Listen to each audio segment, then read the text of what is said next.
Yes, you look at the Kennesaw State game, definitely disappointing, very heart-wrenching. I really thought we had a very good game plan, and watching the film several times, I wouldn't change the game plan. What it really boiled down to is technique. I'm not going to sit here and say bad eyes, just technique.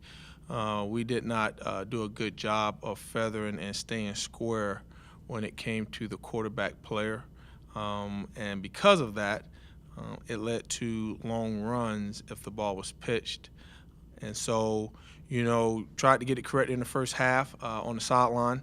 And I thought at times it looked a little bit better, but still, you're asking a young man with the speed of the game to trust their technique. And took us getting into halftime, really making the adjustments that we needed to make. I was very pleased with how we came out in the second half. For the most part, forced 3 stops and got that corrected. And really, it boiled down to that last drive. We just didn't find a way to get off the field to give our offense, who was playing lights out at that time, an opportunity to, get us another score. And so, I was very pleased with how our young men came in on Sunday. Of course, everybody was heartbroken because, homecoming, you want to represent this university in a great way, and we did not do that. And we own up to that. We addressed that.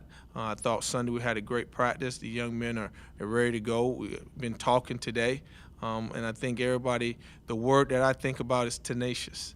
We want to be tenacious. You can't do anything about yesterday. You learn from it, but you better have a mindset that we got to go get it. We got to go get it, and so that's what I'm excited to see our young men come to work today, and we're ready to go. When you look at Monmouth, we got another team that we're very familiar with coming in, having a great season. Happy for them and their staff. Coach Callahan, have a lot of respect for him. 25 years at one program, you don't see that a lot.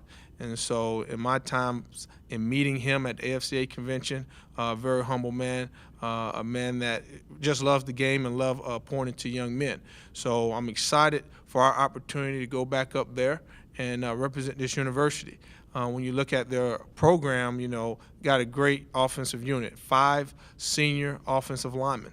And you see they play very well together, and they do a nice job.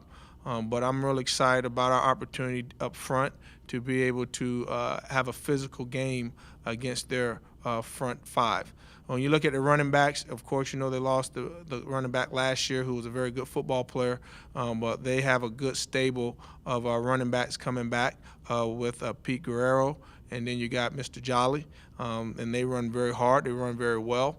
I've been very pleased with how they utilize their strengths, and that's to be physical.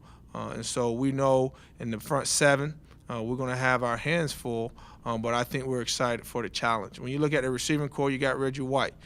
He's a very good football player, but I'm definitely excited to see how we respond. And, for me and our staff, we already talked about it with our players. It's about being tenacious, and we're excited to have this opportunity to get back out on the field. And so I'll take questions at this time.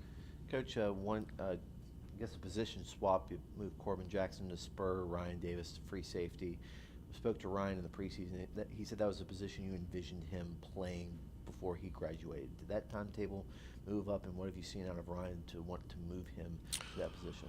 Well, we just, for the Kennesaw game, wanted to look at Corbin played that position before. And so anytime you're playing an option team, you're trying to get the best matchups. And then from there, just looking at Ryan's abilities, like I said, he's been very solid for us this year, been very pleased with him. It's just a change-up we want to do. We want to look at some things schematically that Corbin has done in the past at that position. And so we feel very excited where we're at with that. Coach, when a team is struggling, is it sometimes good to get on the road and kind of cure your ills? Well, for me, when you look at not having a win maybe like we want to in the last couple of games, I think opportunity to get away can be refreshing. Just a different thought process, how you got to prepare. The young men being able to get away from maybe some of the distractions when it comes to home games, tickets, all the off the field things that they prepare for. Now it's just all business. You get on a plane, you get locked in, you're at the hotel. You may have a couple of players that have family near the area, but most of the players, their families you're not going to be coming to the game and worried about that. So, that side of it, may help. But at the end of the day, we just got to prepare and play and execute like we know we can. Coach Gill talked about second quarter struggles specifically when it comes to making adjustments. You feel like that as a staff, you guys are identifying the adjustments that need to be made? Is it more about a matter of getting the players to execute it? I mean, can you just kind of speak to that a little bit? Yes, of course, we definitely see the adjustments, like in the first half and the second quarter.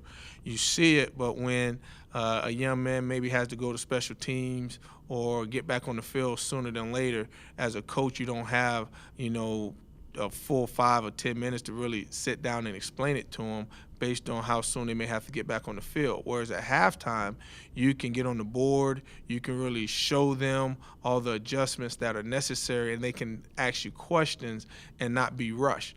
Now, of course, as young men get more experience or see more things, they can probably be able to handle the adjustments a little quicker. But, of course, I give a lot of credit to our staff. We've been able to see the adjustments and try to get it made. It's just about the young men taking it in and how fast can they process what they're hearing.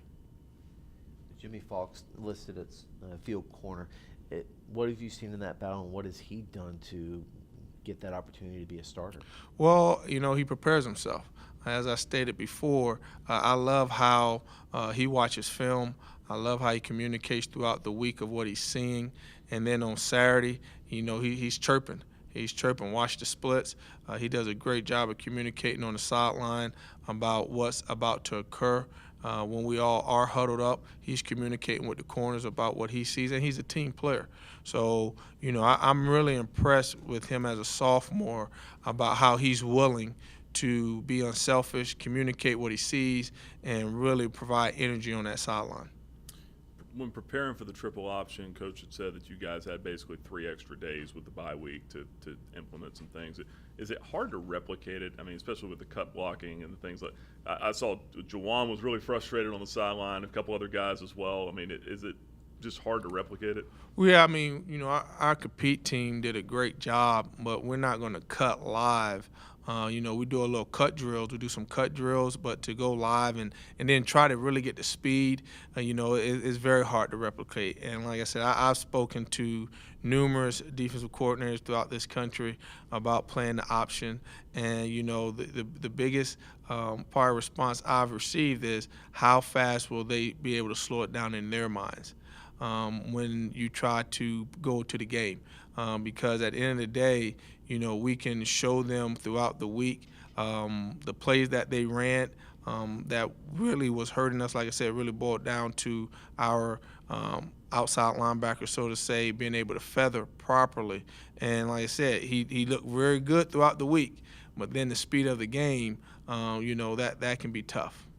Your defense's numbers of TFLs and sacks are a little bit lower than they were through the first half of the season compared to last year. Is that an area that you see, improvement needing to be made? And if so, what are some things you can do to try to, beef up that production?